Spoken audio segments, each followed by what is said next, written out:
চলুন আজকে ঘুরে আসি মা তারার সাথে রথে। মা আমাদের এখানে বছরে দুবারই পথভ্রমণে বেরোন, একবার সোজা রথ, একবার উল্টো রথ। এখানে জগন্নাথ দেব, বলরাম, সুভদ্রা পথে উপবিষ্ট হন না, মা তারাই হন। চলুন মাকে নিয়ে যাওয়া হচ্ছে রথে সজ্জা। রথে মাকে সাজসজ্জার পর মা ভক্তদের সঙ্গে গোটা তারাপীঠ ভ্রমণ করবেন। ভক্তদের যে জনস্রোত সেটা আপনাদের সঙ্গে আজকে আমি পুরো রথযাত্রার মধ্যে দিয়ে দেখাবো। তাদের যে উন্মাদনা সমস্ত কিছুটাই আমি আজ আপনাদের সঙ্গে শেয়ার করার চেষ্টা করব।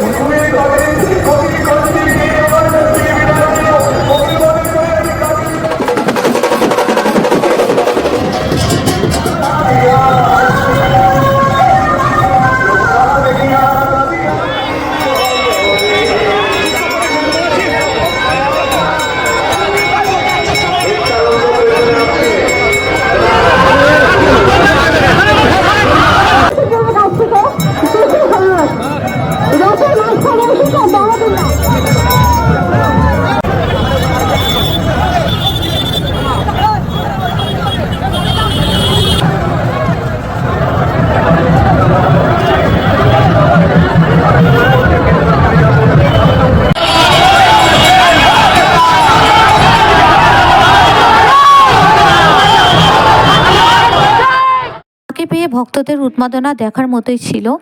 মা এবার গোটা তারাপীঠ ভ্রমণ করে নিয়েছেন, এবার ফিরবেন উনি ওনার গর্ভগৃহে। মাকে গর্ভগৃহে নিয়ে যাওয়া হচ্ছে, ওখানে ওনাকে আবার প্রতিষ্ঠিত করা হবে।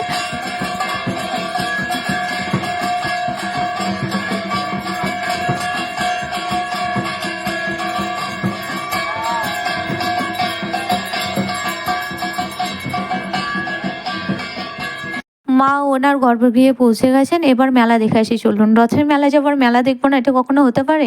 কিনে নিয়েছিলাম একটা চরকি, যেটাকে একটু আনন্দও নিয়েছিলাম আমি ঘুরিয়ে ঘুরিয়ে, বেশ ভালোই লাগছিল। এরপরে শেষে প্রাপ্তি ছিল আমার এই চকলেটগুলো। চলুন আজকের মতো এখানেই, আবার দেখা।